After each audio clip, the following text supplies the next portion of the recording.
Dieu si vous n'êtes pas prédestiné.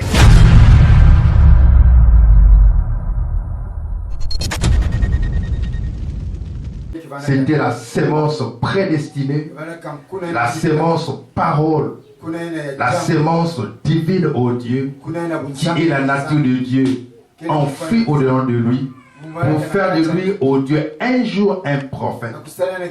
Merci parce que, au Dieu, un prophète est une partie de ta parole. Seigneur, au Dieu, il était en toi, comme nous aussi nous étions en toi.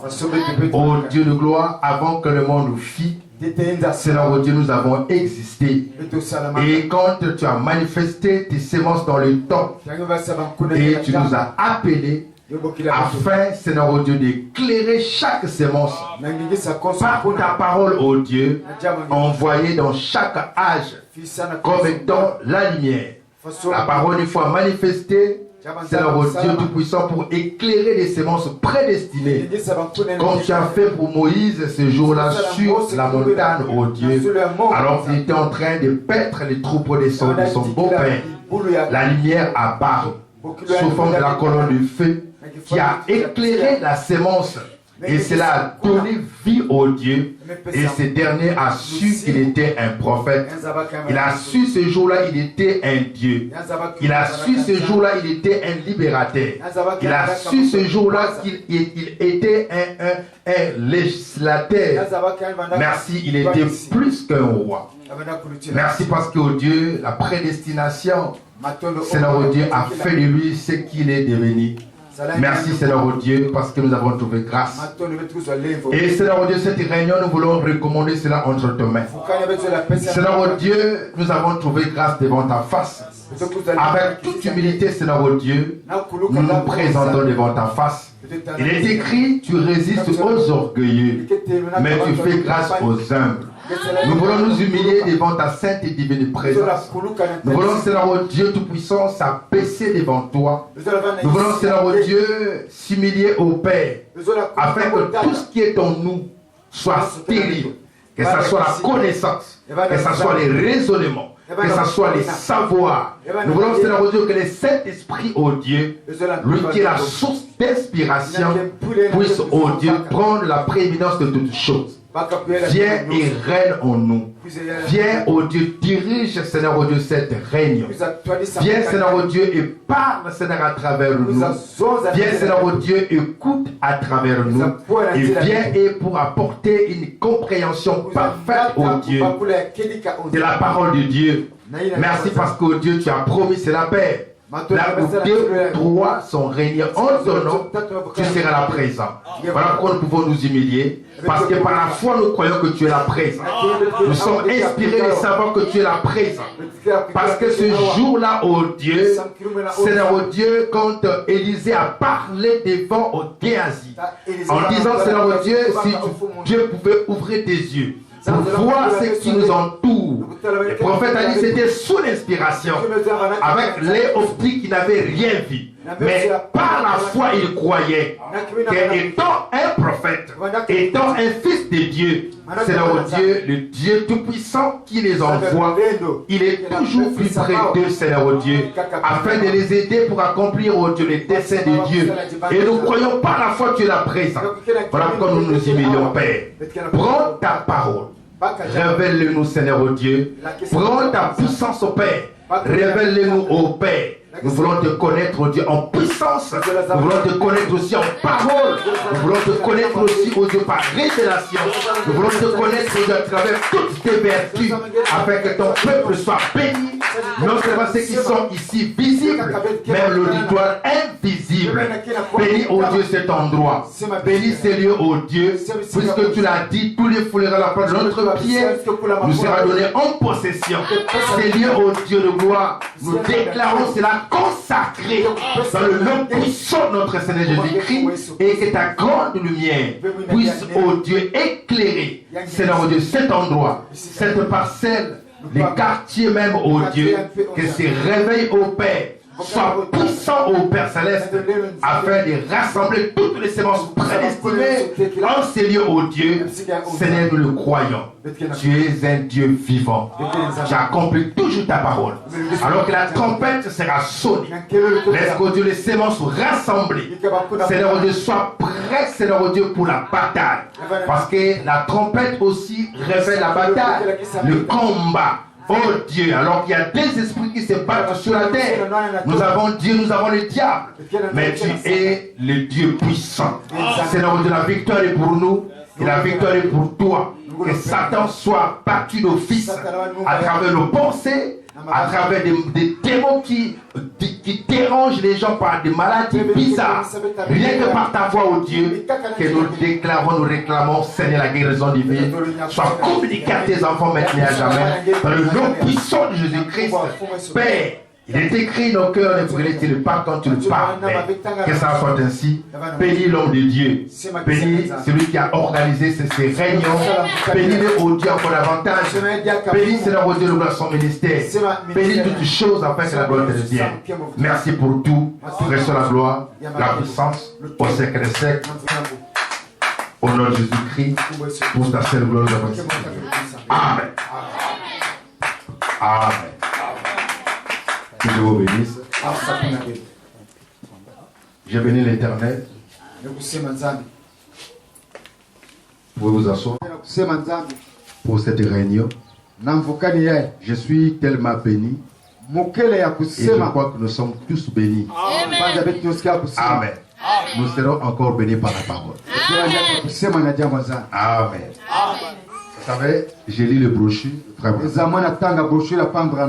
Et quand nous apprenons par des brochures de prédicateurs qui prêchent la grandeur, le pouvoir et l'autorité qui accompagnaient ces derniers, vous avez l'impression, c'est comme si partout où ils prêchaient, il y avait toujours une foule. Et pourtant c'est faux.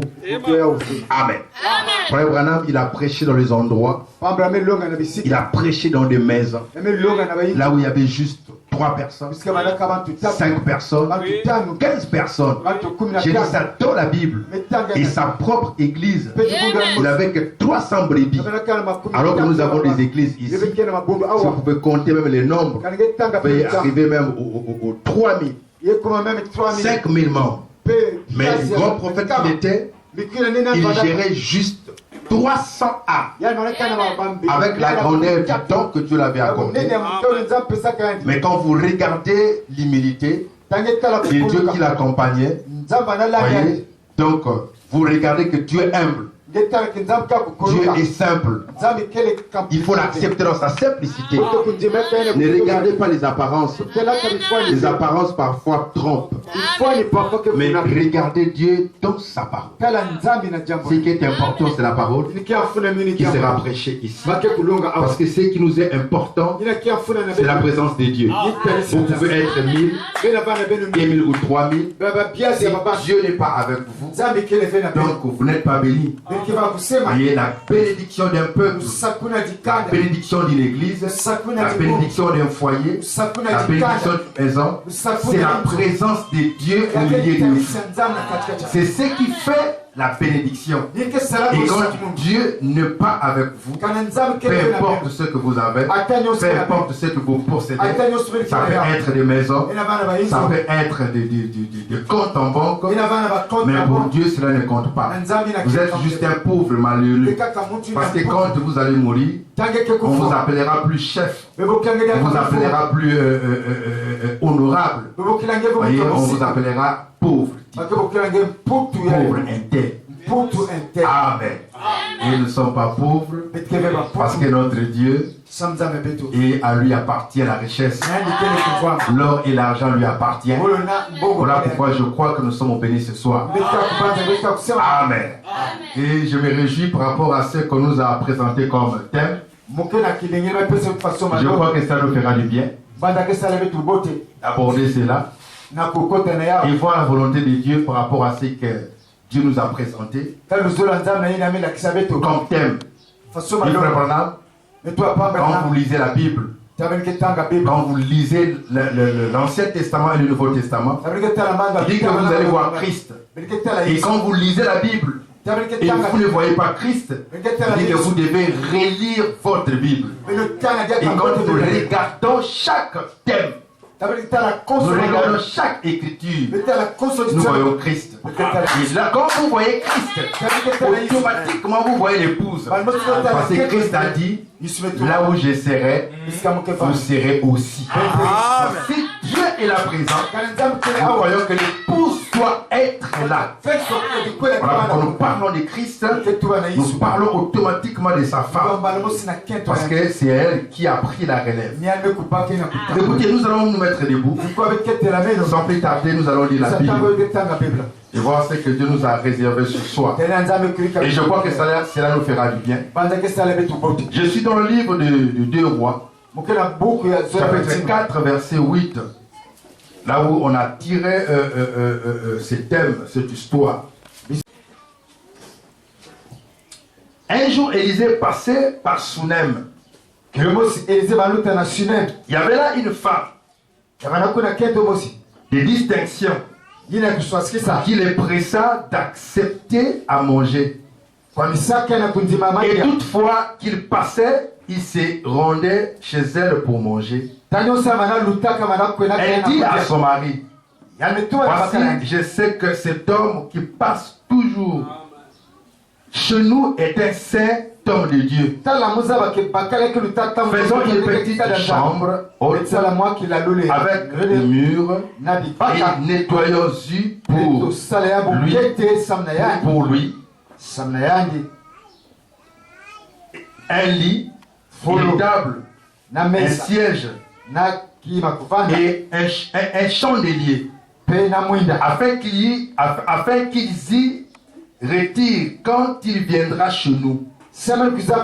Élisée étant revenu à Sunem, c'est, vous pouvez vous asseoir, je vais continuer à lire, c'est retira dans la chambre haute et y coucha. Et il dit à Géasi, son serviteur, appelle cette Sunamite. Géasi l'appela et elle se présenta devant lui. Élisée lui dit, Géasi, dis-lui, voici, tu nous as montré tout cet empressement. Et que peut-on faire pour toi? Faut-il parler pour toi au roi ou au chef de l'armée? Elle répondit, j'habite au milieu de mon peuple. Et il dit, que faire pour elle? Géasi répondit, mais elle n'a point de fils et son mari est vieux. Et il dit, appelle-la. Géasi l'appela et elle se présenta à la porte. Élisée lui dit, à cette même époque, l'année prochaine, tu embrasseras un fils. Et elle dit, non, mon Seigneur, homme de Dieu, ne trompe pas ta servante. Cette femme devint enceinte et elle enfantant un fils à la même époque, l'année suivante, comme Élisée lui avait dit. L'enfant grandit et un jour qu'il était allé trouver son père, père le moissonneur, il dit à son père, ma tête. Le père dit à son serviteur, porte-le à sa mère. Le serviteur l'emporta et l'amena à sa mère. L'enfant resta sur les genoux de sa mère jusqu'au midi. Puis il mourit. Elle monta, le coucha sur les lits de l'homme de Dieu, ferma la porte sur lui et sortit. Elle appela son mari et dit, envoie-moi, je te prie, un de tes serviteurs, et il annonce, je vais aller en hâte vers l'homme de Dieu, et je reviendrai. Il dit, pourquoi veux-tu aller aujourd'hui vers lui. Ce n'est ni nouvelle lune ni sabbat. Elle répondit, tout va bien. Puis elle fit sceller l'âne. Et il dit à son serviteur, mène et pas, ne m'arrête pas en route, sans que je te dise.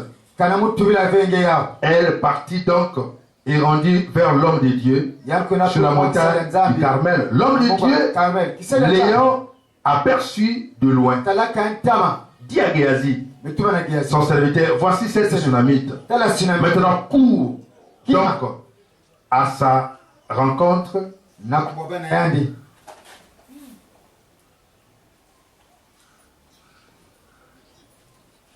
Dès qu'il fit arriver auprès de l'homme de Dieu sur la montagne, l'embrassa à ses pieds. Géasi s'approcha pour la repousser. Mais l'homme de Dieu dit, laisse-la, car son âme est dans l'amertume. Et l'Éternel me l'a caché et ne me l'a point fait connaître. Alors elle dit, ai-je demandé un fils à mon Seigneur? N'est-ce pas dit? N'ai-je pas dit? Ne me trompe pas. Et Élisée dit à Géasi, Saint-Terrain, prends ton bâton dans ta main et pars. Si tu rencontres quelqu'un, ne le salue pas. Et si quelqu'un te salue, ne lui réponds pas. Tu mettras mon bâton sur le visage de l'enfant. Et la mère et l'enfant dit. La mère de l'enfant dit, l'Éternel est vivant et ton âme est vivante. Ton âme est vivante. Je ne te quitterai point. Et il s'éleva et la suivit. Géasi les avait dévancés et il avait mis le bâton sur le visage de l'enfant. Mais il n'y a eu ni voix ni signe d'attention. Il s'en retourna à la rencontre d'Élisée et lui rapporta la chose en disant, l'enfant ne s'est pas réveillé. Lorsqu'Élisée arriva dans la maison, voici l'enfant était mort, couché sur le lit. Élisée entra et ferma la porte sur eux deux et il pria l'Éternel. Il monta et se coucha sur l'enfant. Il mit sa bouche sur sa bouche, ses yeux sur ses yeux, ses mains sur ses mains, et il s'étendit sur lui et la chair de l'enfant se réchauffa. Élisée s'éloigna et alla ça et là par la maison, puis remonta et s'étendit sur l'enfant.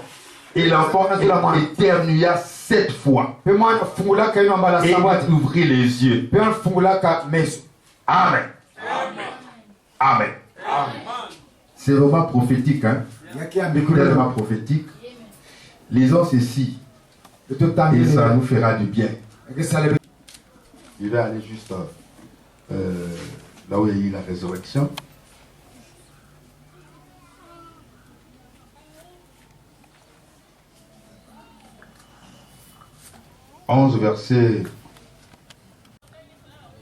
Verset 20. Marthe dit, ici, mon frère ne serait pas mort. Amen. Mais maintenant même, je sais que tout ce que tu demanderas à Dieu, Dieu te l'accordera. Jésus lui dit, ton frère ressuscitera. Je sais, lui répondit Marthe, qu'il ressuscitera à la résurrection au dernier jour. Jésus lui dit, je suis la résurrection et la vie. Celui qui croit en moi vivra. Quand même, il serait mort. Amen. Amen. Que Dieu vous bénisse. C'est vraiment une écriture prophétique. Et nous le savons que nous parlons ce soir pour gagner des âmes. En temps, nous voulons faire asseoir aussi ceux qui sont déjà gagnés. Amen. Vous regardez, il y a 3 éléments à retenir dans cette prédication. Pour moi ce soir. Nous avons la foi. Nous avons la femme sunamite. Et nous avons les prophètes. Il y a 3 points à retenir. Nous avons la foi. Nous avons la femme sunamite. Et nous avons le prophète. Ces 3 éléments très importants à retenir ce soir. Mais avant d'aller loin, vous remarquez cette histoire. Là, nous parlons sur la femme sunamite. Nous allons regarder l'origine de cette femme. Et ça va nous aider à comprendre beaucoup de choses. Cette femme sunamite, c'était une femme des nations. Elle n'était pas juive. C'était une femme des nations. Mais elle était mariée d'un juif. Son mari était un juif. Quand on dit la femme sunamite, ce n'est pas son nom. La femme vivait à Sunam. C'est comme nous disons aujourd'hui le Ponténégrin. Un Ponténégrin, ce n'est pas son nom propre. Un Ponténégrin, c'est quelqu'un qui vit en Pointe-Noire. Amen. C'est quelqu'un qui vit à Pointe-Noire. Quand on parle à la femme sunamite, c'était une femme de distinction. Une femme qui était riche, qui vivait à Sunam. Or, Sunam, c'était un village qui se trouvait en Galilée. Donc, c'était un village qui était en Israël. Précisément en Galilée. Mais quand vous regardez la ville de Galilée, c'était cette ville où votre Christ était né. Et c'est là où le maître a grandi. Et c'est pas pour rien que Christ a grandi dans cette ville. Parce que prophétiquement parlant, quand vous regardez la ville de Galilée, là où se trouvait ce petit village qu'on appelait Sunam, là où vivait cette femme qu'on appelait Sunamite, et là où se trouvait aussi cette petite fille vierge, donc elle avait donné à David quand il avait vieilli. David étant roi, David a vieilli. David avait besoin de se réchauffer. Étant roi, il ne peut pas rester dans cet état. Il fallait faire réchauffer. Il fallait trouver une jeune fille. On n'a pas trouvé n'importe quelle jeune fille. On a trouvé en Galilée une petite fille vierge, une belle fille qu'on appelait la Sunam. Elle aussi était une Sunamite. On devait donner à David. Et donc le roi selon le cœur de Dieu, qui représentait le type de Christ, qui avait besoin de se réchauffer. Alors il fallait trouver une belle fille. Et c'était cette petite fille Sunam qu'on a donné à David pour réchauffer ces vieux rois qui étaient le type de Christ. Vous voyez, là, ça s'ouvre un peu. Ça deviendra encore plus clair. Parce que moi je crois tout ce que Dieu dit. Chaque écriture, chaque point dans la Bible a sa raison d'être. On ne peut pas faire disloquer la parole. La parole va se joindre à la parole. Amen. La parole va se joindre à la parole. pour manifester, révéler Christ dans son entièreté. Il faut que la parole est mal interprétée. Vous brisez l'image de Christ. On ne peut pas briser l'image de Christ. Car l'ange a dit à ses disciples, le jour où Christ est ressuscité, il dit que le même Jésus que vous avez vu, remontez aujourd'hui. C'est le même Jésus que vous verrez qu'il reviendra. Donc il fallait bien tirer la photo. On ne pouvait pas le briser. Dieu ne peut pas être brisé. La parole ne pourra jamais être brisée. Le même Jésus que vous avez vu, vous le verrez encore revenir avec le même visage. Il ne sera jamais un fantôme. Pourquoi la parole ne peut jamais être brisée. Vous regardez ce cette tsunami qui a réchauffé le corps de David. Et c'est pas pour rien. Vous regardez les Écritures. Et c'est un tsunami de cette petite village qui s'est trouvé en Galilée. Oh, la ville de Galilée. Là où Jésus a grandi.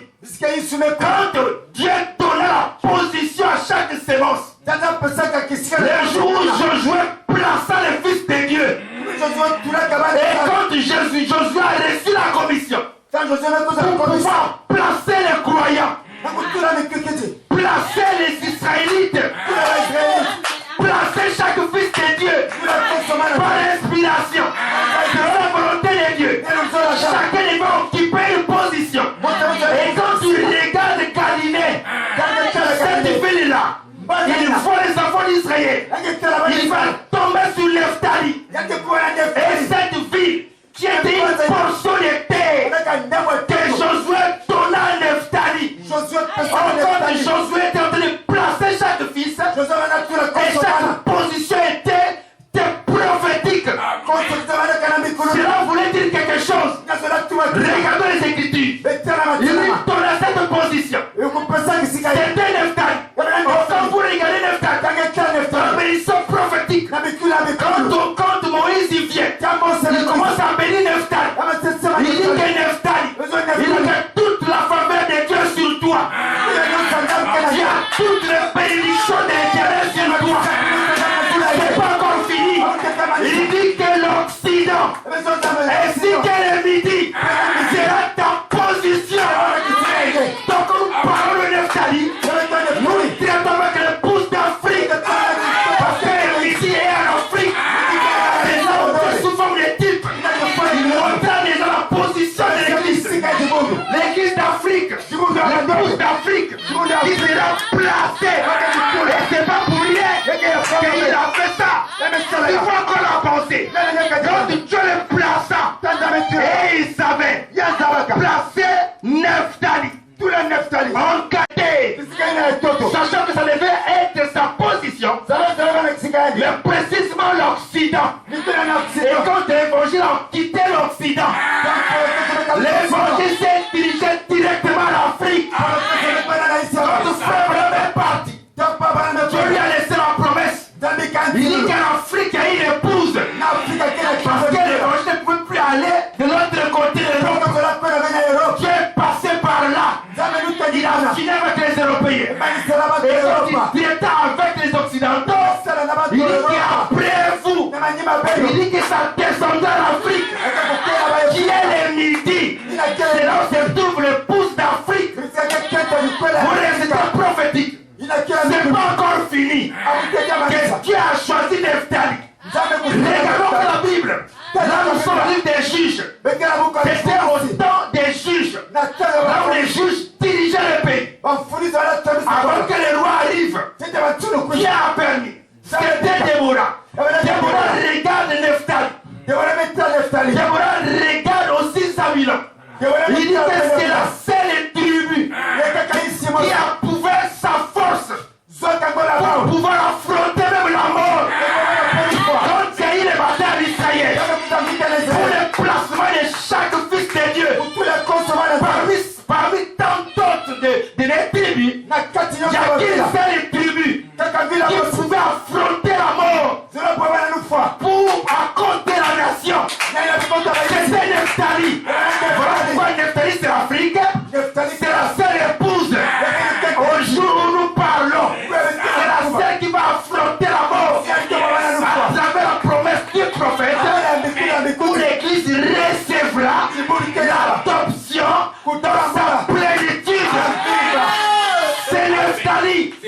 Voilà pourquoi cette femme soulamite, elle n'est pas n'importe qui. Quand nous parlons de la soulamite, nous regardons directement l'épouse d'Afrique. Amen. Amen. Amen. Ça serait que l'introduction. Ça doit être bon. C'est un aperçu. C'est déjà un aperçu pour vous. Montrons déjà la pensée de Dieu concernant cette femme soulamite. Donc elle n'était pas n'importe qui. C'était une épouse pour Dieu, pour Christ. Par rapport à sa foi. Il y a beaucoup de choses à parler. Voilà, cette femme soulamite, elle était différente. Voyez, vous regardez sa foi. Cette femme qui voyait le prophète passer, mais elle croyait, elle était enseignée selon la coutume juive. Ils savaient que quand un prophète rentrait dans le pays, c'était Dieu qui passait à travers lui. Elle savait qu'un prophète était juste un voile de Dieu. Dieu était voilé à travers le prophète. Vous voyez cette foi de cette femme qui va reconnaître le prophète. Parce que je vous dis qu'il y a trois choses à retenir. Il y a la foi, il y a la femme soulamite, aussi il y a le prophète. Mais quand nous parlons de la foi de cette femme, nous parlons juste de l'attitude mentale correcte. Cette attitude que cette femme avait devant le prophète, c'est ce qui était important. Alors cette position n'est pas donnée à n'importe qui. Je vais lire en passant, frère Branham, je suis dans le brochure. Nous voulions voir Jésus.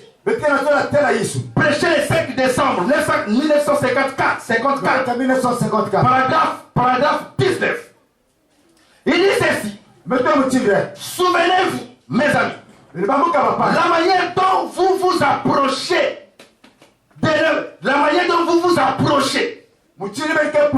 de n'importe quel don divin déterminera ce que vous allez recevoir. La manière dont vous vous approchez devant Dieu, cette attitude-là détermine aussi ce que vous allez recevoir. Tu n'es pas obligé de recevoir ce que lui a reçu. Tu n'es pas obligé de le recevoir ce qu'elle a reçu. Ça dépend de votre attitude. Ça dépend de votre position. Ça dépend de ce que vous voyez. Alors, cette femme, elle avait une bonne attitude devant la parole. Et cela pouvait déterminer ce que cette femme devait recevoir de Dieu. Cette attitude mentale correcte, c'est très important, mon frère. Et quand vous approchez devant les dons divins, et vous n'avez pas une bonne attitude, cela détermine aussi ce que vous allez recevoir de Dieu. Je n'ai pas obligé de vous donner trop. Et si vous ne demandez pas trop, je n'ai pas obligé de vous accorder quelque chose. Et si vous n'attendez pas cela, parce que toute fois que Christ faisait le miracle, il disait toujours aux gens qui s'approchaient que cela vous soit donné selon votre foi. Et quand vous avez la foi, vous aurez ce que vous cherchez. Parce que la foi c'est la main. Vous pouvez utiliser pour prendre quelque chose devant l'éternel. Et si vous n'avez pas eu une main, vous ne pouvez rien recevoir. Voilà pourquoi Nicodème a dit à Jésus, nous avons compris. Il dit que vous ne pouvez pas comprendre. Parce que vous n'êtes pas encore né de nouveau. Vous n'avez pas la main. Comment vous avez fait pour pouvoir recevoir la vie? Il faut qu'il y ait une main. Il dit vous devez naître de nouveau. Amen. Amen. Votre attitude, c'est très important. Je vais lire encore une brochure. Élisée, entre parenthèses, Élie, entre parenthèses, Élisée et la Sunamite. Page 31. Maintenant écoutez. Maintenant je crois. C'est qu'il était simplement en train de sonder. Mais il savait que Dieu bénirait tout ce qui touchait. Vous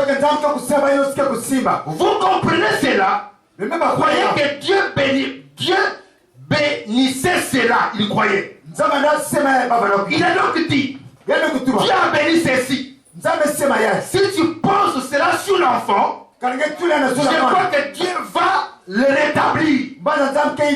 Maintenant, peu importe sa foi, si la femme n'avait pas la même foi, alors ça ne marcherait pas. Voyez-vous ce que je vais dire? Il faut votre foi et la foi de votre pasteur ensemble. Vous aussi, vous devez avoir la même foi. Et si vous croyez la même chose, qu'est-ce que l'homme de Dieu vous a dit, alors quelque chose doit arriver. Quelque chose doit arriver. Parce qu'il y a compatibilité. Le problème que nous avons dans l'église, le problème que nous avons avec les croyants, c'est que les gens ne croient pas comme il faut. Le pasteur qui prêche à la foi, l'homme de Dieu qui se tient à la foi, le problème c'est celui qui s'approche de Dieu. Est-ce que c'est Dieu aussi a la même foi? Lui peut avoir la foi. Mais si vous n'avez pas la foi, rien ne se produira à condition que cela soit une foi parfaite. Parce que la foi parfaite, c'est ce que vous appelez la foi. William Branham dit, la foi parfaite, il dit que ça c'est pour l'épouse. Parce que cette foi-là a la capacité d'échanger même les circonstances. Amen. Cela ne regarde pas votre foi.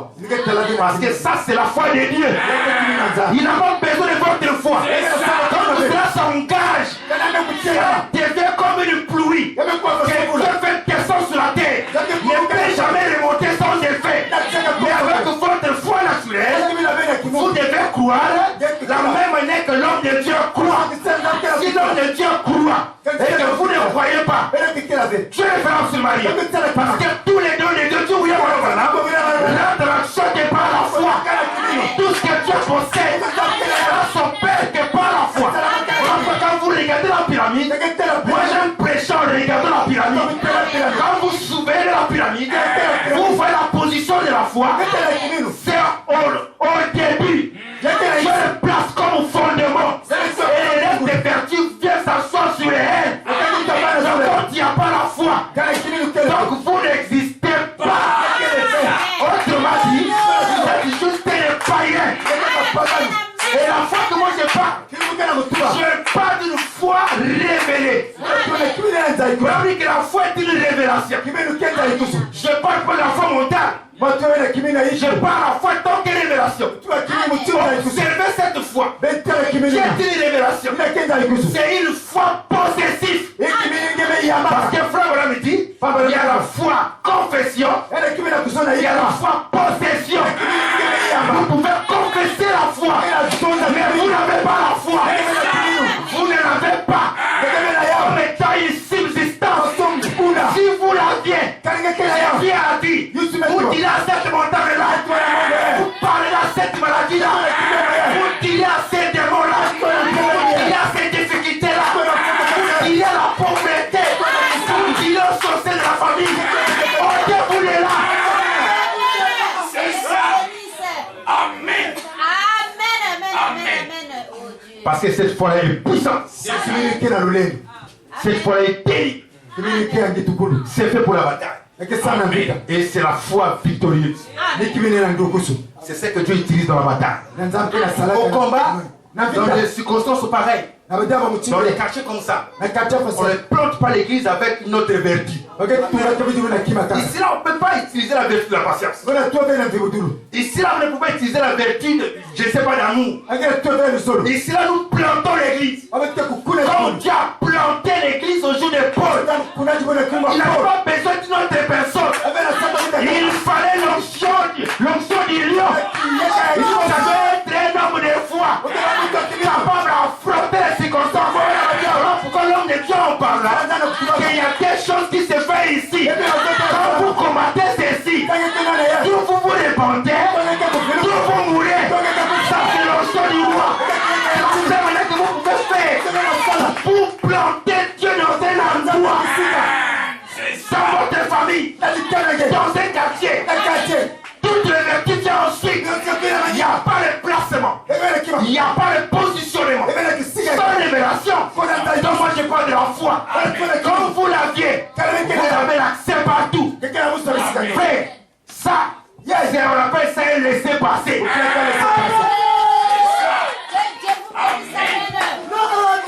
La foi est un laisser-passer. Que laisser-passer. Écoutez-moi. Là on parle à tout le monde. La foi est un laisser-passer. Ça vous fait passer partout.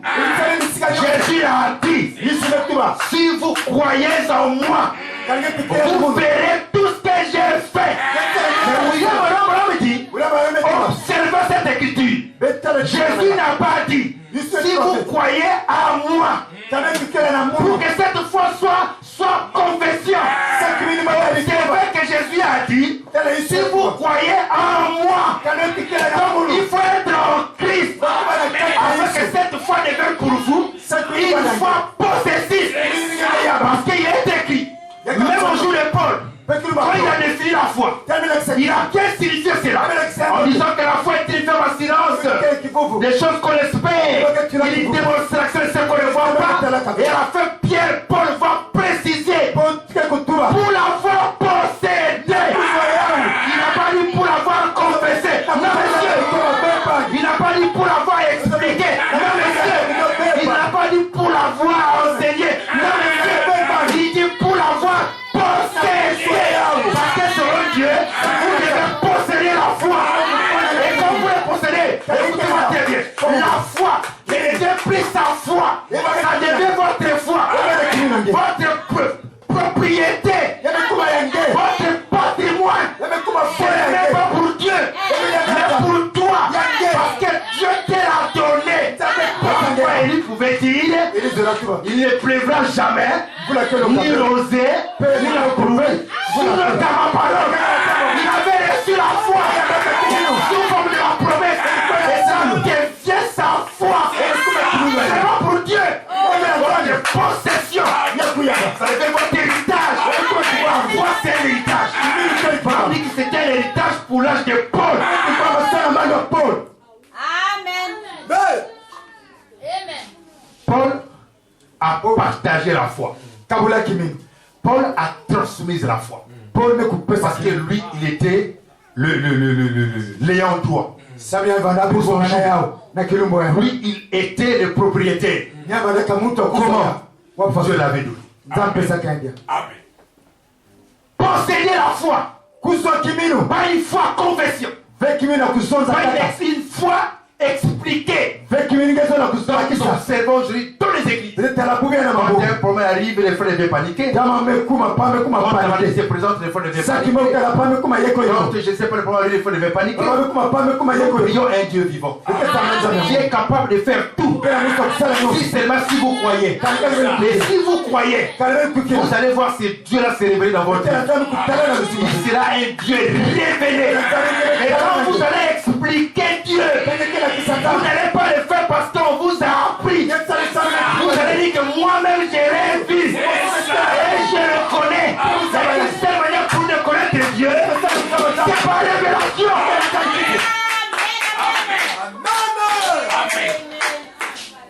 Amen. Amen. Là on est avec tout le monde. Amen. Amen. Voilà pourquoi des fois il faut surveiller les hommes de Dieu avec le langage qu'ils utilisent parfois. Sous la conduite, Dieu lui a donné cette onction du lion pour repousser les démons. Et si vous n'avez pas compris, vous penserez que le frère il est orgueilleux. Alors on ne peut pas planter l'église. Dieu ne pouvait pas le faire à l'âge de Paul. Il met la foi à côté.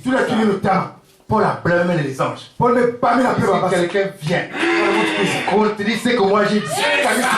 Surveillez-les. Même si c'est un ange, maudissez-le.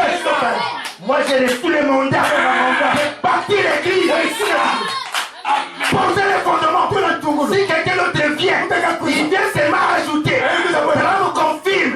Nous avons pour modèle dans tous les âges l'apôtre Paul. Il reste un modèle. Pourquoi? Parce que Paul il était comme la foi pour l'église. Et ça c'est les lions. Oui. Dans la bataille, il n'y a pas la patience, frère. Quand tu vas batailler, tu vas aller en combat et tu dis que j'espère, je vais gagner. Non, on va pour vaincre. On va pour négocier. Frère, croyez ça. Tout ce que nous faisons, nous devons placer l'empreinte de Dieu. Et quand Dieu se présente dans une bataille, frère, il y a scandale côté adverse. Satan ne peut pas résister. Satan ne peut pas résister devant lui. Il est puissant. Il est terrible. Même dans la bataille. Vous voyez ce qu'il en est de la foi? La foi est une révélation. Observez. Cette foi tsunamite est dans la révélation. La foi de cette femme. Et quand vous observez, vous allez voir que cette foi qui est révélée, on ne reçoit par prédestination. Parce que cette femme était prédestinée à avoir cette foi. Mais il y avait beaucoup de femmes. Mais ils pouvaient passer par notre chemin. Et par notre femme. Mais qui avait disposé cette femme? C'est ce micro-là. Dieu avait disposé cette femme. Elle a été disposée pour avoir la foi, manifester la foi, et que la gloire de Dieu puisse être manifestée. Voilà pourquoi elle était tsunamite. Vous voyez, cette femme était rare. Cette femme sortait de la tribu de Nephtali avec une foi terrible. Ça, c'est une révélation. Parce que la foi que Dieu vous donne, c'est pas prédestination. Que Dieu place la foi en vous. Vous ne pouvez pas croire Dieu si vous n'êtes pas prédestiné. Parce que la foi en elle-même est une sémence qui va répondre à une autre sémence. Si vous voulez connaître profondeur, la foi étant prédestinée, pour qu'il y ait prédestination dans la foi, Frère Branham dit que la foi est une révélation. La foi c'est une inspiration. La foi est un instinct Seigneur. La foi c'est une vision. La foi est une inspiration que Dieu vous donne. Mais quand Dieu vous inspire, voyez, il ne fait pas cela dans le temps. Parce que la foi, vous ne recevez pas cela dans le temps. La foi est dans la sémence. Vous le recevez depuis l'éternité. Là-bas, tu as placé la sémence. Voilà pourquoi si c'est la prédestination qui vous donne la foi. William Branham dit que la prédestination, c'est la volonté de Dieu ordonnée. Quand on parle de la prédestination, c'est sa volonté qu'il a ordonnée. Parlons des ordres de Dieu. C'est un commandement. Parce que l'ordre, c'est l'imposition. C'est poser. C'est ça. Amen. La prédestination du bonhomme, c'est la volonté de Dieu autour. Donc si vous avez la foi, c'est parce que Dieu l'avait ordonné. Et quand Dieu l'a fait, il n'y a rien à faire. Rentrer seulement dans sa présence. Trouver seulement un vrai homme de Dieu. Viens rentrer en contact avec Christ. Et écouter seulement la parole. La chose va revivre. Parce que cela a été ordonné. Ce qui fait que tous nous vont pas avoir la même foi. Tous ne peuvent pas croire la parole. Tous ne peuvent pas arriver jusqu'au bout. Parce qu'il n'est pas question d'imitation. Parce que ça remonte depuis l'éternité. Donc Dieu l'a ordonné. Ordonné veut dire imposé. Qui a donné l'ordre pour que vous ayez la foi. Et si vous croyez, c'est votre position, c'est votre héritage. Dieu l'a déjà ordonné. Dieu l'a déjà commandé pour vous de croire, d'accepter, de marcher, de vaincre, de prospérer, de se guérir, de s'élever en dignité en tout. Parce que Dieu l'avait déjà ordonné. C'est ça la foi. Dieu l'a ordonné. Parce que ça vient de la prédestination. Dieu l'a déjà imposé. Que la famille veuille ou pas. Que le pasteur veuille ou pas. Que l'église veuille ou pas. Que la congrégation veuille ou pas. Que la nation veuille ou pas. Il y aura toujours un croyant. C'est bien ça. Parce que celui qui l'a ordonné, il est le maître de tous les esprits.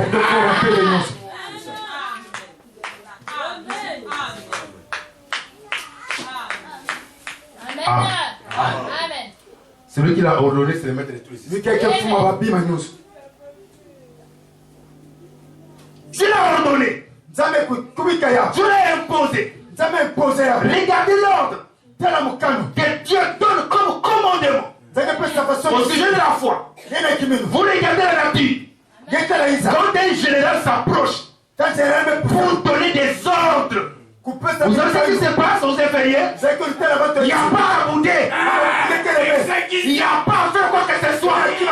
Observez les filles, les inférieurs, alors que Dieu a ordonné.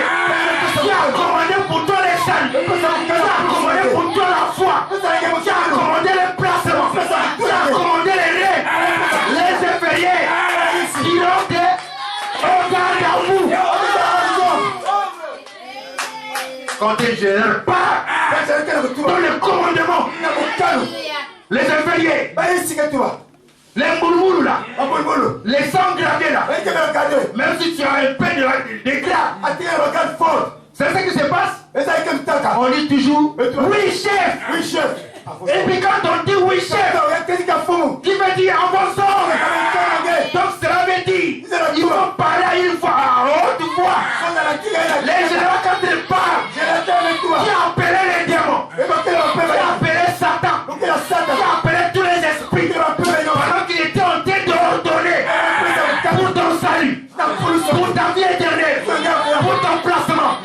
Même Satan était au courant. Parce qu'il faut les signes. C'est ça. Amen. Et Satan dit oui chef. Josué, tous les foulés la peau de tes pieds.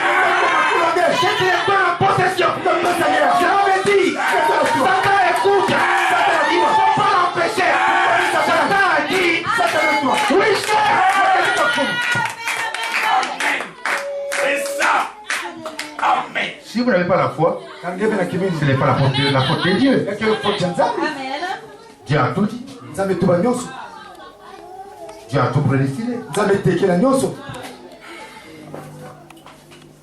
Le problème, c'est de voir juste si et seulement si vous vous retrouvez au moment où on prêche la parole. Est-ce que ça te concerne? Est-ce que ça te réjouit? Est-ce que tu entends ton nom? Est-ce que tu n'entends pas Dieu t'appeler? Et quand tu as parlé, frère, tous les esprits, regarde là. C'est ça. C'est ce qu'il a fait pour Pierre. Satan vient pour le réclamer. Alors la pensée de nous, William Barombrana, que quand Jésus disait à Pierre, Satan t'a réclamé pour te cribler. Il m'a dit quand? Il dit depuis l'éternité, que Christ avait prié pour lui. Donc il y a eu l'ordination. Car Dieu a déjà ordonné. Dieu a déjà imposé. Et Satan me dit, Dieu, est-ce que tu peux pas, on négocie. Pierre là, il fait trop, la tête dure. Il veut montrer que c'est lui qui le croit. Quand on parle de si lui connaît Dieu. Là, c'est quand on parle de si lui, c'est chrétien. Quand les sorciers sont là en train de faire comment on appelle ça? Incantation des médiums. La sœur avait toujours s'imposer. Donne-nous d'abord cette sœur-là. On réclame Moïse. Qui a dit Michael est où? Michael a dit présent. Réprimandez-les. Moïse a qui pour être roi? Moïse a qui pour être prophète? Moïse a qui pour être juge? Moïse a qui pour être un fils de Dieu? Moïse a qui pour voir la première venue de Christ? Alors Satan réclame Moïse. Alors qui se tiendra ces jours-là sur la montagne des transfigurations? Si je lui livre Moïse maintenant, réprimandez-le. C'est ça. Amen. C'est ce qui fait que Satan ne peut pas te réclamer à fond. Dieu permet, mais pas dans sa totalité. Sinon, l'ordre de Dieu sera banni. Dieu ne sera plus l'autorité. Puisque c'est l'autorité suprême. Satan a dit au garde à vous. Dieu a dit quand il rentre, il va posséder la porte des ennemis. Oui, chef. Il dit que tous les fouleurs le plan de son fils sont en possession. Satan a dit oui, chef. Et quand il va combattre, il faut lui laisser vaincre parce que la il ne combat pas pour la victoire. J'ai dit il combat pour la victoire. Satan a dit oui, chef. S'il tombe malade, moi j'ai dit il va se guérir. Oui, chef. S'il tombe, il faut lui laisser parce qu'il va se relever. Oui, chef.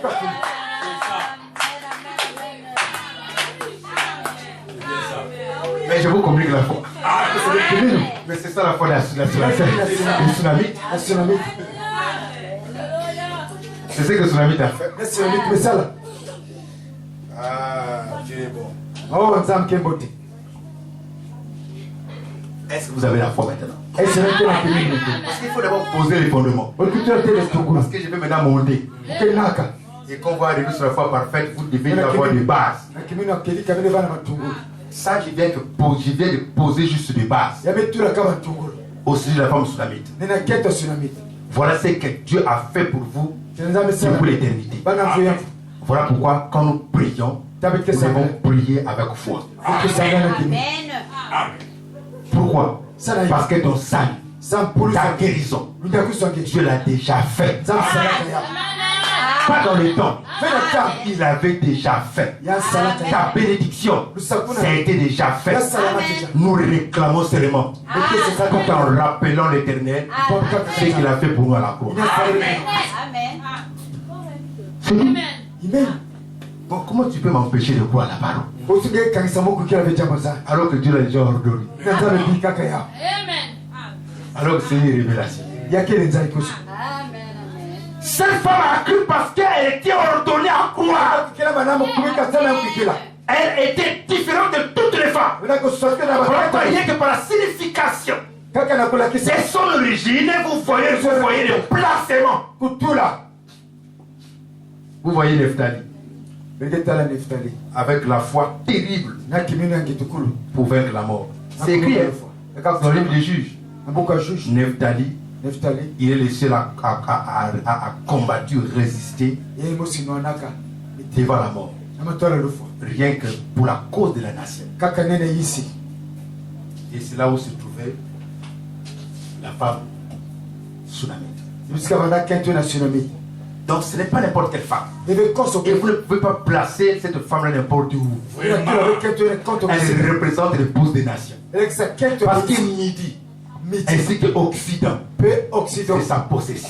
C'est son héritage. Dieu l'a ordonné par Moïse. L'Occident et le Midi, ça sera ta propriété. ta position, ton héritage, c'est l'Afrique. Alors que nous croyons sur l'épouse d'Afrique. Oh, Dieu est bon. Montons maintenant. Regardez encore cette écriture. Dégage des vertus compliquées. Dégage des choses bizarres. Observez la femme sulamite. Celle qui avait la foi pour le prophète. Elle n'a pas cru n'importe qui. Elle devait croire au prophète. Parce que quand je lis ici, frère Branham, il dit que le prophète Élisée à son jour, il était représenté comme la parole. Chaque prophète envoyé représentait la parole pour un âge donné. Parce que la parole vient au prophète. Observez. Cette femme va croire la parole de son jour. Cette femme va reconnaître le prophète. Et ce n'était pas n'importe quel prophète. C'était le prophète épouse. Parce que la promesse sur cette prophète-là était que Dieu a parlé par son serviteur. Quand il a réclamé la double portion, quand Élie est parti, c'est sur lui que la double portion s'était reposée. C'est le type de l'épouse. Sur lui, il y avait la double portion. Quand ce dernier a avancé, sachant qu'il avait reçu la promesse, après qu'Élie est parti, après qu'Élie le septembre du soir est parti, Dieu a suscité l'épouse pour recevoir la double portion de son esprit. Voilà pourquoi j'ai toujours dit, l'épouse de ces jours est prophète. Parce que nous avons reçu la double portion. Observez, quand il vient devant ces fleuves, des Jourdain, le prophète se tient là. C'est lui qui avait la double portion. C'est lui qui était la parole de Dieu. Il a regardé les Jourdains. Il dit, je vais faire comme mon prédécesseur. Je ferai comme le prophète. Je ferai comme les messagers. Il savait que l'onction était sur lui. Il a pris les manteaux. L'Amérique, il s'est crié. Mon père, ça d'Israël et sa cavalerie. Il a observé. Il a enlevé les manteaux. Il a frappé la main. La main ne s'est pas ouverte. Il s'est rétracté. Il s'est dit qu'il manque quelque chose. Il dit que où est le Dieu d'Élie? Alors que le Dieu d'Élie, c'est un Dieu qui regarde toujours aux alliances. Dieu reconnaît l'alliance. Quand Dieu a dit, il le fera. Amen. Amen. Mon père, chef d'Israël et sa cavalerie, il a pris les manteaux. Ça, c'était le baptême du Saint-Esprit. Quand il a utilisé cela, ça n'a pas marché. Parce que c'était un autre âge. Il devait chercher autre chose. Parce que dans un âge, Dieu a pourvu une portion. Cet âge-là passe. Je dois ajouter une portion. Quand c'est utilisé le baptême du Saint-Esprit, ça n'a pas marché. Il y a quelque chose qui manque. Le Dieu là, c'est un Dieu des alliances. Il respecte toujours les alliances. Après le baptême du Saint-Esprit, il y a le Saint-Esprit lui-même. C'est ça. Amen. Amen. Dieu a toujours fait ainsi.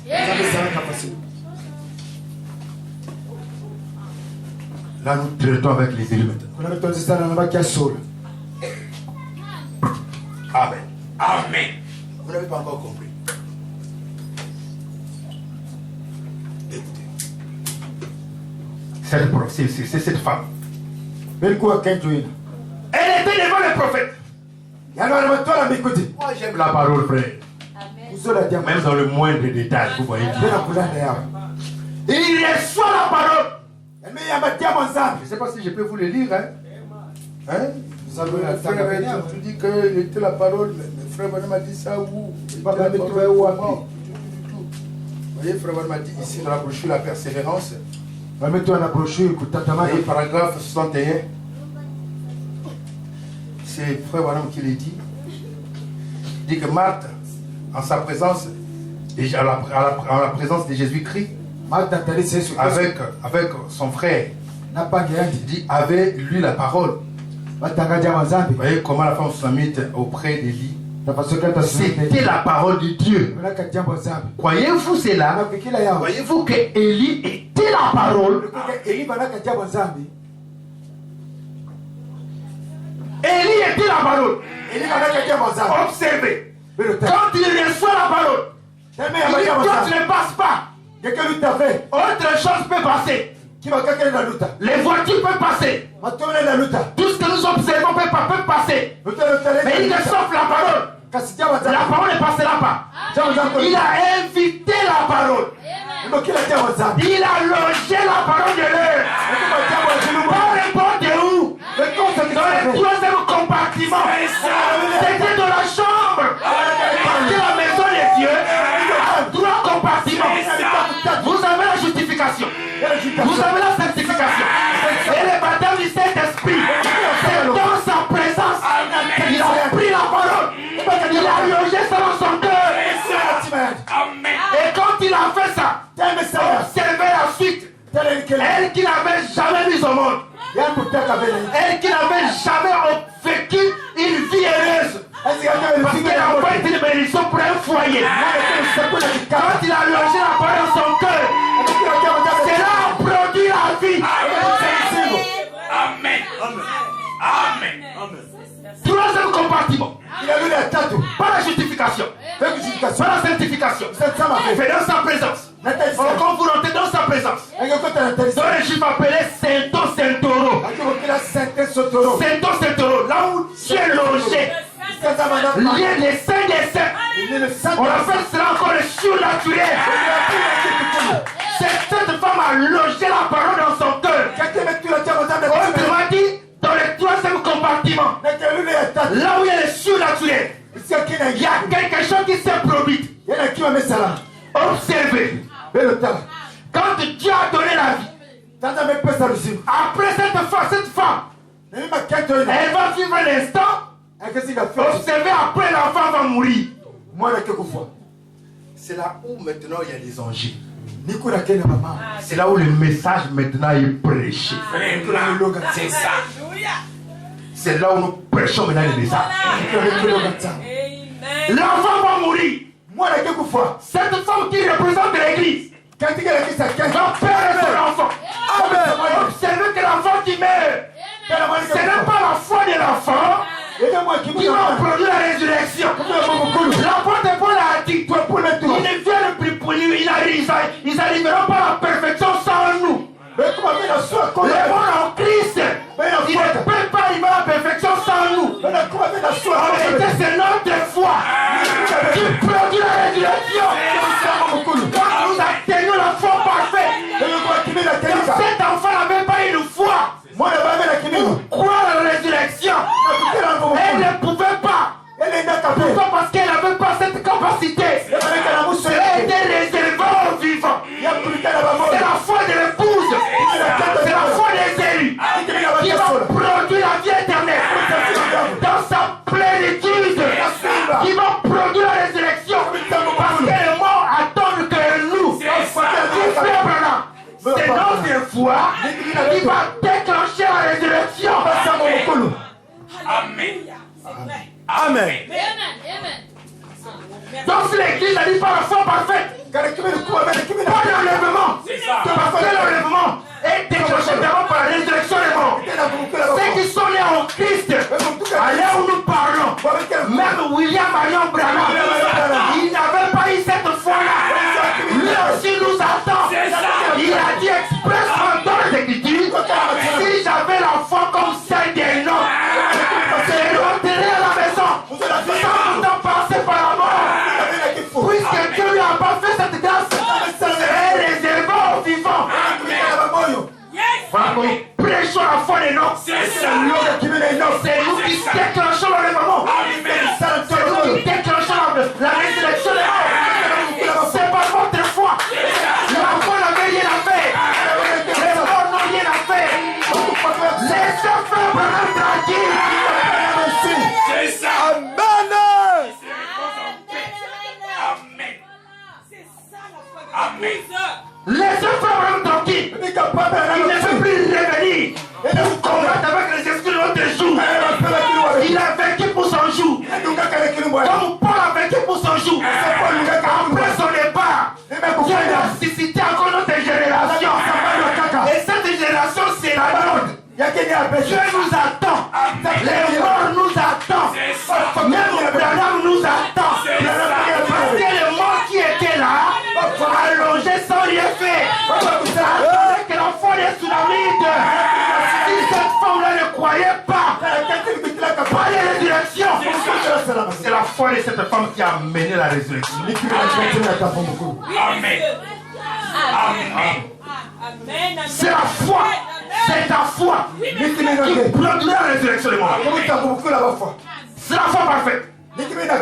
C'est ta foi qui produira ce que le monde attend aujourd'hui. C'est ma foi qui produira ce que tu attends aujourd'hui. Aujourd'hui même le programme attend que vous. Et vous avez pris la charge là. Vous avez pris cette responsabilité. Vous avez renvoyé son passé. Et vous êtes devenus des rétrogrades. Miséricorde, Seigneur. Miséricorde. Ça, c'est vrai. Mais si sa mère ne croyait pas au prophète, si sa mère ne croyait pas à la promesse, mais l'enfant ne pouvait rien faire. Il n'y a pas de l'espérance pour ceux qui sont morts. Il y a de l'espérance pour tous ceux qui vivent. Amen. Amen. Amen. Voilà ce que Dieu attendait de cette femme.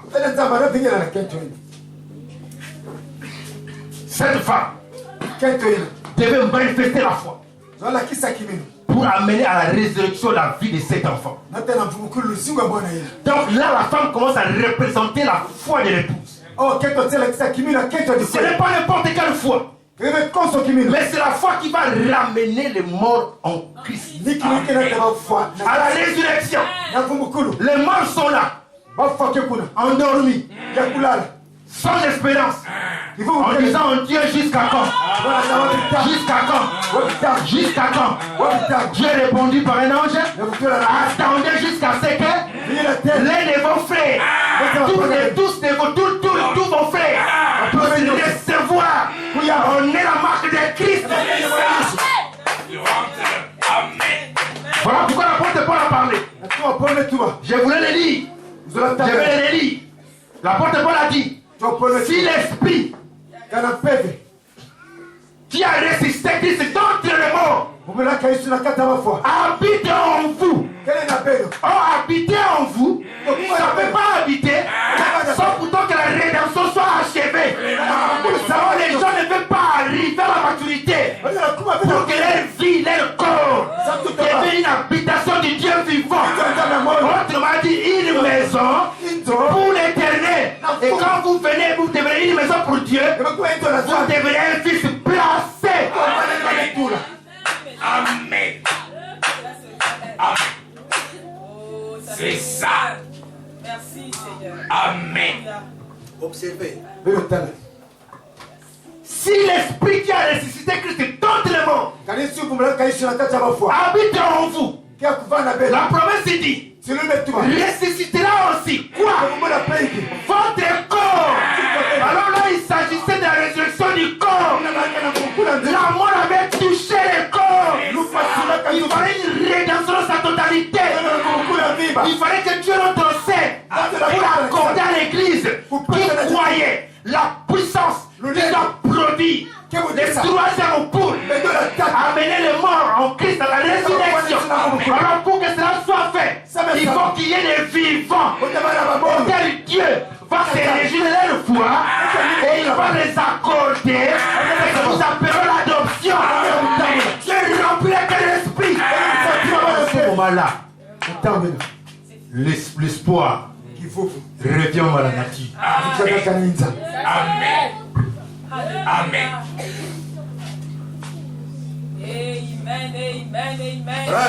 C'est ça. Traitons ça. C'est fort. Traitons l'épouse.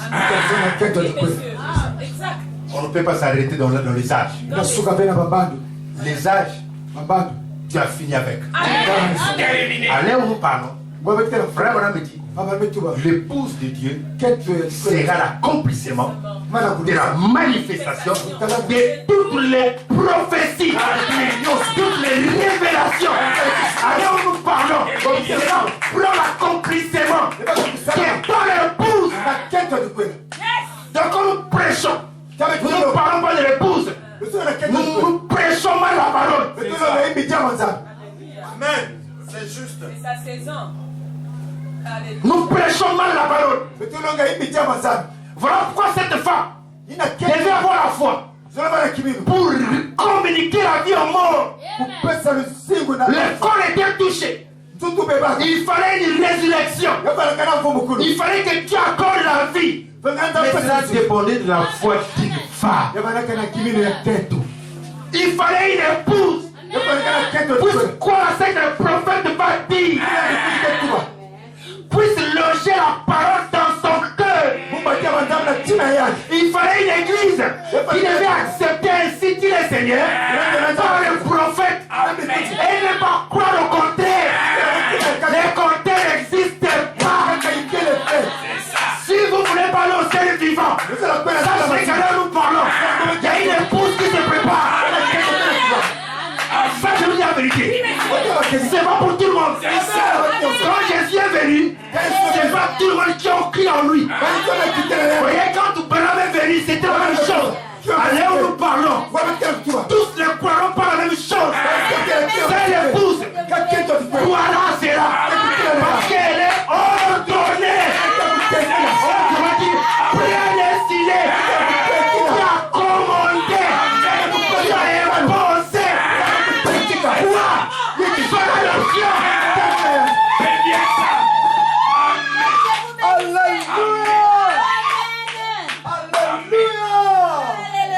Amen. Avancez. Voilà qu'on tous ne croient pas à ça. C'est pas parce que nous voulons, mais parce que Dieu ne l'a pas ordonné. Jésus a dit aux disciples, pour vous, cela a été donné de connaître. Autrement dit, de me connaître. Mais pour eux, ils ont les yeux. Ils ne verront pas. Quand ils ne croient pas à la résurrection des morts, quand ils ne croient pas à l'adoption, il y a un peuple, il y a des élus, il y a une épouse que Dieu a ordonné pour croire à ça. Nous allons croire à ça. Jusqu'à la fin. C'est ça. Amen. C'est bien ça. Amen. Parce que c'est la foi de cette femme qui a produit la résurrection. Amen. Observez. J'ai envie de sauter. Observez. Cette femme islamique qui croit au prophète pour qu'il y ait résurrection dans sa maison. C'est cette femme, c'est cette épouse. Et quand je regarde William Branham, quand Branham a regardé cette écriture, il commence à expliquer. Il prend cette écriture, il met ça en rapport avec la résurrection de Lazare. C'est pas pour rien. Parce que Lazare, lui, tu as traité l'âme de Christ. Branham a pris la résurrection de Lazare. Il donne le message. Il va placer des descendants chapitre 4. Vous voyez? Donc ça quitte l'Ancien Testament. Il dépose ça à Lazare. Quand Lazare prend sur Lazare, il dépose ça au lèvement. C'est ça. Ça change de dimension. Il y a eu quelque chose sur cette histoire. Observez Marthe. Quand Marthe était devant Christ, Jésus a dit qu'est-ce qui se passe au Lazare est mort. Jésus était un prophète type d'Élysée. Marthe était là comme la Sulamite. Lazare était là comme l'enfant. Il faut qu'il y ait résurrection. Mais Marthe va croire d'abord. C'est Marthe qui décache cela. Si Marthe ne croit pas,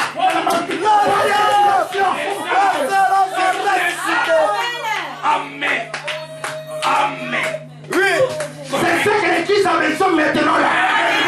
C'est ce que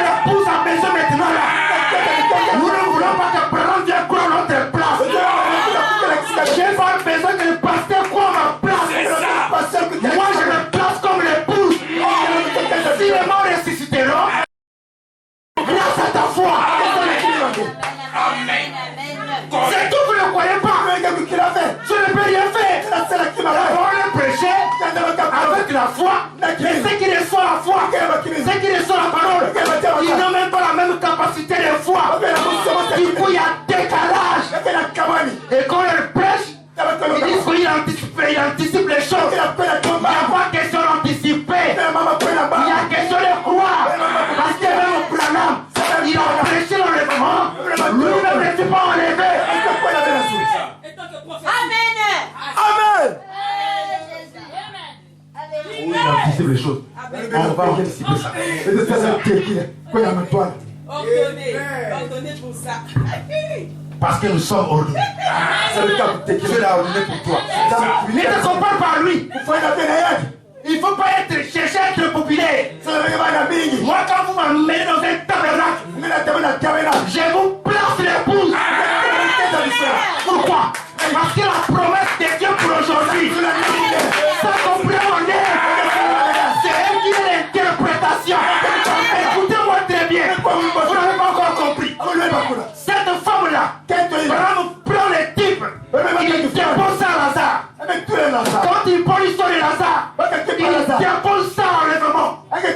Mais voilà, quand tu as fait, tu sais cette histoire-là, il dit que regardez Marthe, qui croyait en Jésus, il dit que ce n'est pas en vain, parce que Marthe, il dit qu'elle lisait l'histoire de la femme Tsunami. Mais vous, quand vous lisez les brochures, qu'est-ce que vous voyez? Vous lisez quoi? Est-ce que c'est que vous lisez? Un rapport avec l'heure dans laquelle nous sommes. Quand vous lisez la Bible, est-ce que vous lisez comme Dieu? Est-ce que vous voyez ce que Dieu a pu faire maintenant? S'il n'y a pas de maths, il n'y a pas de résurrection. Oh, moi je crois le message. Mais tu crois le message dans le passé? Nous s'en fout de toi. Vous voulez nous enterrer dans les âges? Non, ça ne marche pas. L'épouse a dépassé les âges. Mais frère, quand tu parles d'épouse, moi je parle de l'épouse. Je parle pas de l'église. Quand je parle de l'épouse, je vais parler sur ceux qui sont ordonnés à recevoir ça. Donc, les opinions des gens, moi je m'en fous.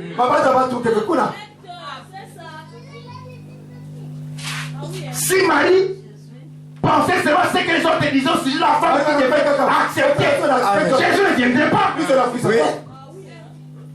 Marie ne sait pas pencher sur les opinions des autres. Les autres pouvaient dire qu'on attend. Marie a dit on n'attend pas. C'est maintenant. Oh, encore 2 ans, on s'en fout. Nous c'est maintenant.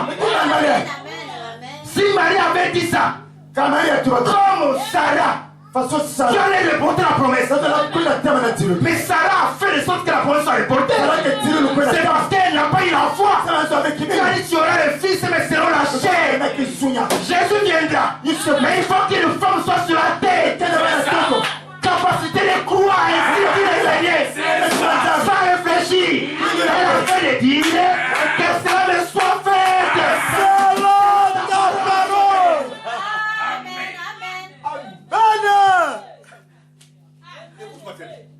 Si l'enlèvement n'est pas encore accompli, c'est à cause de votre tabernacle. Vous me pardonnez avec vos pasteurs incrédules. C'est tout. Mais frère, mais toi tu vois ce que tu dis là, frère. Vous ne connaissez pas Dieu. Quand Dieu veut faire quelque chose sur la terre, Dieu s'en fout de vous. S'il trouve même un impur, à condition que cet impur là ait la foi, Dieu dira les cartes de l'impur sont où? Moi j'ai parlé. J'ai dû visiter Israël. Les prédicateurs, les prêtres, tous ne croient pas. Ils disent même si les ciels s'ouvraient comme une fenêtre, pareille chose ne s'accomplirait pas. Tu as dit, déclassez-moi ça. Peu importe l'ancienneté, l'envoie. Une nouvelle génération que vous êtes de l'entrée en scène. Que nous parlons comme de Dieu. Oui monsieur. C'est ça. Amen. Mais toi tu es impie, pas de problème. Tu as dit, Je veux cette foi-là. Au son de l'épée, il croit néanmoins. Prends-moi de l'épée là. Vous êtes impur. Dieu s'en fout de vous. Amen. Dieu s'en fout de vous. Des religions le message. Les prédicateurs formalistes. Régnant même ceux qui font la force. Ils s'agrippent à la lettre. Ils n'ont pas la foi véritable pour croire en Dieu. Alléluia. Dieu vous saute. Il a cherché l'épée. Cherche-moi l'épée de où? Oh, Dieu là-bas que l'épée. Il dit, je t'ai dit. Les conviens, ils ont refusé. Allez-y. Dans les coins. Et les coins. Cherche les impies. Les méchants. Vous voulez encore les Éthiopiens. Vous voulez encore les adultés. Vous voulez encore les prostituées. Amène-les. Parler des Hébreux 4. Si tu n'as pas l'esprit qui a résisté Christ dans tes morts. Si tu n'es pas placé, tu n'as pas les sept esprits dans l'âme. Ça n'a rien à voir avec toi. Quand on parle, frère, le jour là, sur Sabino Canyon, quand l'épée du roi est descendu, ça produit la révélation de sa prédiction. Vous voyez, c'était le mystère que Dieu a accompli sur le mariage et le divorce. Vous voyez, c'est ça le vrai baptême du Saint-Esprit dans l'âme. C'est des histoires. S'il n'y a pas l'esprit pour confirmer ça, il n'y a pas l'Hébreux 4:12.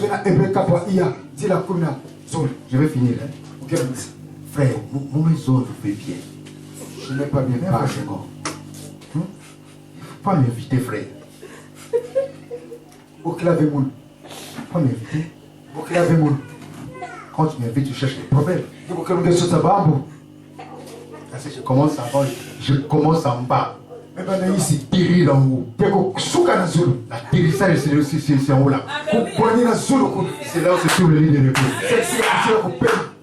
Disait Coleman disait, tu vas prêcher la téléfête jusqu'à ce que le Seigneur Jésus-Christ vienne. C'est ça. L'épouse doit être édifiée. Alors, vous Que je prêche quoi? Je parle de l'église. Dans l'église, il n'y a plus rien. Il y a que des débats, soit discussion, soit intel ou intel. Ou intel ou intel. Mais le col veut qu'on a. Même avec le président, ça qu'on a pompé, puis dans le sauce. Donc, on se place au poison, parce que le poison va sortir. Je vais dire ça, je vais terminer. Je vois que le frère Samuel va m'appeler. Parce que s'il m'appelle encore, ça sera encore plus grave que ça. Écoutez. Je vais terminer par ici. Je vais continuer dans mon église le dimanche. Laisse-moi finir par ici. Ça va vous aider. Écoutez. Ça vous aider. Je termine. Hein? Si je lis ça et puis je vous remets votre micro. Je vais pouvoir partir. Écoutez.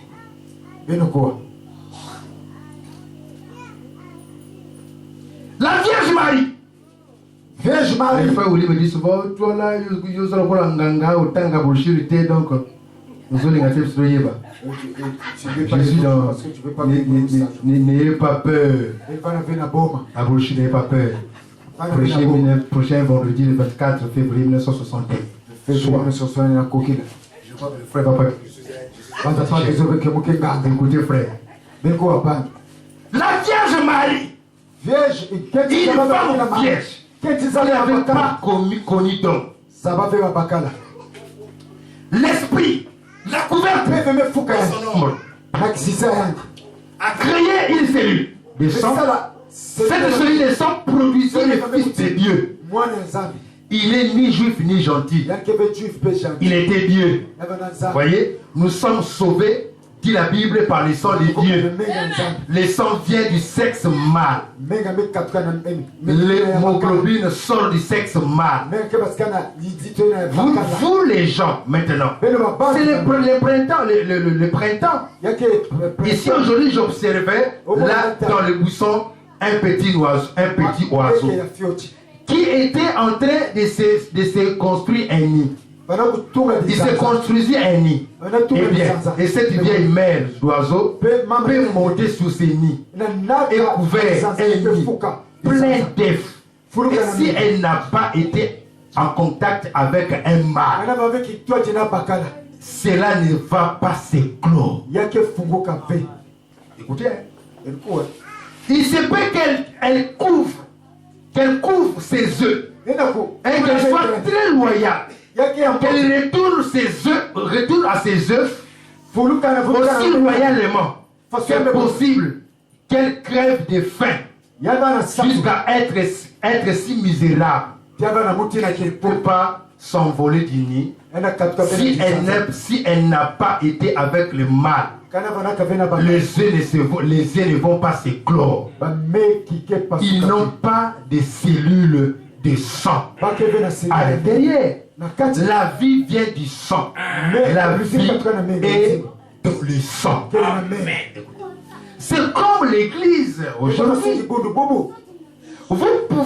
Nous pouvons les plus grandes églises que nous ayons jamais eues, plus de membres que nous n'avons jamais eu, les gens les mieux habillés que nous ayons jamais eu, les gens les mieux nourris que nous n'avons jamais eu, les gens que nous n'avons jamais eu, les plus maladies que nous n'ayons jamais connus, parce que nous avons plus de crédulité que nous n'avons jamais eu.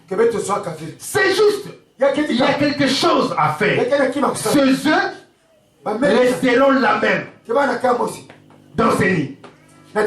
Et pourriront. Il en sera de même pour les membres des églises qui n'ont jamais été en contact avec le mal. Jésus-Christ, c'est le temps de purification du nid et de ramener là quelqu'un qui a la foi et qui est rempli du Saint-Esprit, qui a une foi vivante dans un Dieu vivant, qui a été avec le mal. Christ, quelque chose va s'éclore.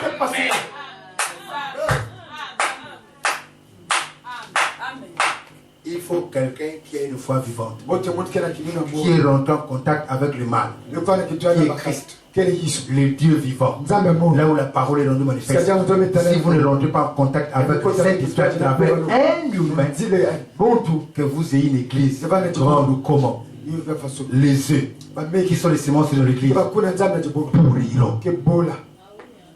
Il faut rentrer en contact avec quelqu'un une fois parfaite, une fois vivante, qui vient d'un Dieu vivant.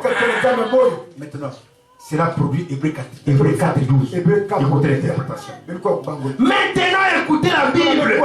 Ne dit-elle pas qu'au commencement était la parole? La parole était avec Dieu. Et la parole était Dieu. La parole était faite chair, habitée parmi nous. Maintenant, à vous les lecteurs de la Bible, les livres des Hébreux, ne vous dit-il pas au chapitre 4 que la parole de Dieu est une épée à double tranchant, que c'est pas l'os de la moyenne qu'elle discerne les pensées du cœur? La parole, il dit, et quand la parole vivante qui est Christ vient au milieu de nous, ne discerne-t-elle pas toujours les pensées du cœur? La parole vivante, Christ, la parole vivante, il est la parole. Il est la parole vivante. Ceci est la parole écrite par la Bible. Ceci est la parole écrite. Il y a foi. Ceci est la parole écrite. Quand la parole écrite est apportée avec la parole vivante, elle est plus tranchante qu'il ne peut les doubles tranchants. Amen. Mais quand vous parlez du pays du roi, vous voulez expliquer quoi?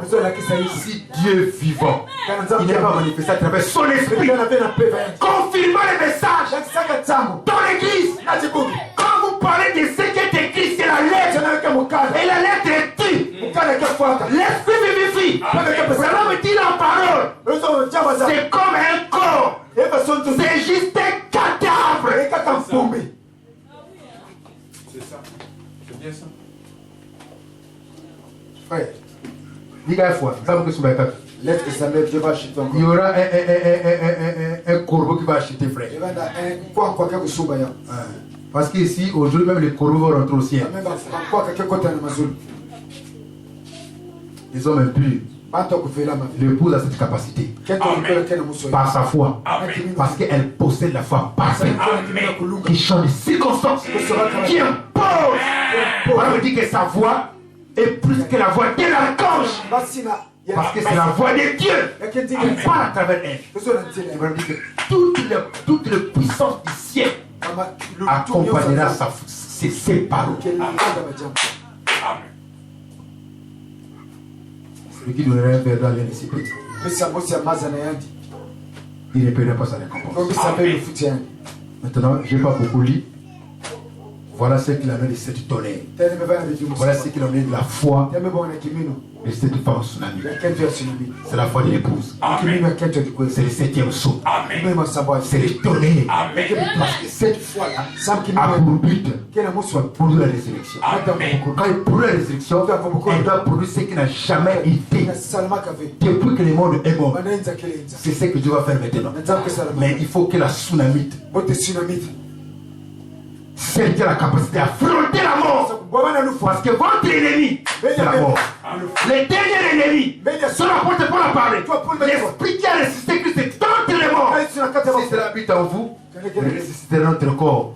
C'est-à-dire accomplir la rédemption dans sa plénitude pour racheter même votre corps. C'est ça notre ennemi. La mort est dans le corps. L'âme d'un fils de Dieu ne meurt pas. C'est ce que nous attendons aujourd'hui. On attend la délivrance du corps. Alors il faut qu'il y ait l'épouse sur la terre. Par sa foi parfaite. Mais cette tonnerre, savoir ce qui va produire ces mystères. Du troisième poule. Vous voyez, la puissance de la résurrection dans sa plénitude. Dans l'église, vous voyez, qui produira Jean 14 les œuvres les plus grandes, accorder la vie éternelle à l'un de ces petits, prédestinés vivants, parce qu'ils entendront la voix de Dieu. Cette fois-ci d'une manière directe, comme cela était autrefois, mais dans l'épouse. Que Dieu vous bénisse. On a fini.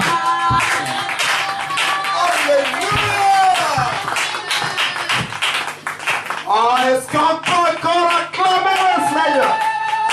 Acclame Jésus. Acclame encore. Que Dieu bénisse son serviteur. Écoutez, c'est pas de la blague. C'est pas de la blague. En 2018, on m'appelle pour un enfant prêt à mourir. Je prie pour cet enfant. L'enfant guérit. Il me tapote, l'enfant s'est mis debout. Donc l'enfant prêt à mourir, dès que j'ai pris l'enfant, j'ai mis sur mon épaule. L'enfant m'a tapoté, l'enfant est allé. J'allais me réjouir. Je rentre à la maison. Dieu est venu. Il me dit, ne te réjouis pas à cause de ça. Cherche les mystères. J'ai demandé à Dieu, qu'est-ce que j'attends? Il m'a dit, c'est pas l'enlèvement, mais que ce corps puisse revêtir l'immortalité. Donc quand j'écoute ça, Alléluia! Ça, il a prêché des choses où nous sommes à l'intérieur. Amen. Voilà pourquoi au début je vous ai dit, le problème, tu peux venir, tu cherches la guérison du corps. Demain après-demain, tu tomberas encore malade. Si c'est les yeux, demain peut-être c'est le pied. Parce que nous sommes sur la terre. Amen. Soumis aux maladies. Amen. Alors, voilà pourquoi la guérison du corps c'est bien. Mais c'est pas trop là-bas que nous fixons notre regard. Vous n'avez pas de pieds. On prie, les pieds vont sortir. Ou vous allez commencer à marcher. Mais pour aller où? Encore dans des VIP. Tu n'as pas des yeux. On prie pour toi, tu reçois les yeux. Pour aller regarder quoi? Voilà pourquoi le prophète a prêché le pourquoi. Amen. Amen. Que Dieu vous bénisse ce soir. Alors nous croyons que la foi a été libérée et chacun peut lever maintenant sa voix. Amen. On va chanter ce cantique. Oh Jésus. Oh pasteur. Demain il y aura beaucoup d'exemples ici. Bon, Dieu sait faire les choses. Amen. Il n'y a pas le hasard pour lui. Il savait pour ce soir le peuple c'était ça. Alléluia. Maman, ça va non?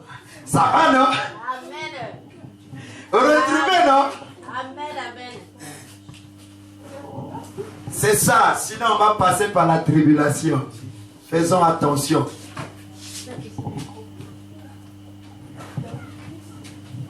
Le micro. Que Dieu bénisse ce quartier. Ce quartier visité. Amen.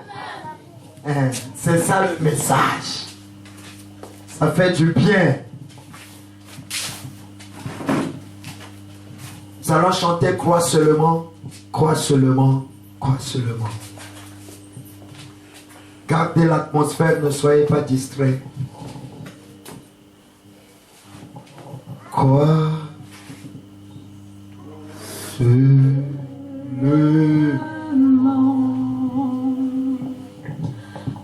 Crois seulement.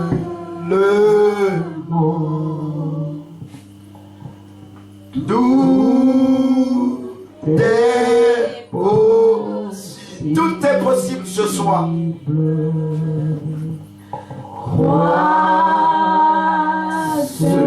Ça dépend de ta foi.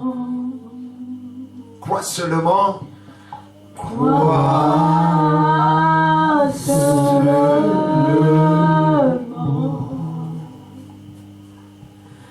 Crois seulement. Tout est possible. Tout est possible. Ne manque pas cette occasion, saisie. Crois seulement. Jésus-Christ est ici. Crois seulement. Crois seulement. Il t'a béni au travers la parole. Et maintenant tu peux saisir l'opportunité. Ça dépend de votre foi. C'est le tabernacle de la manifestation. Avant la fin.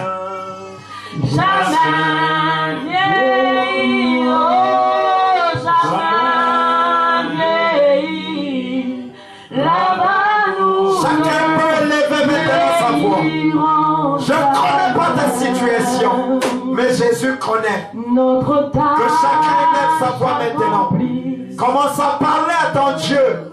Commence à lui recommander. Dis-lui ce soir. Que chacun lève sa voix. Prions le Seigneur.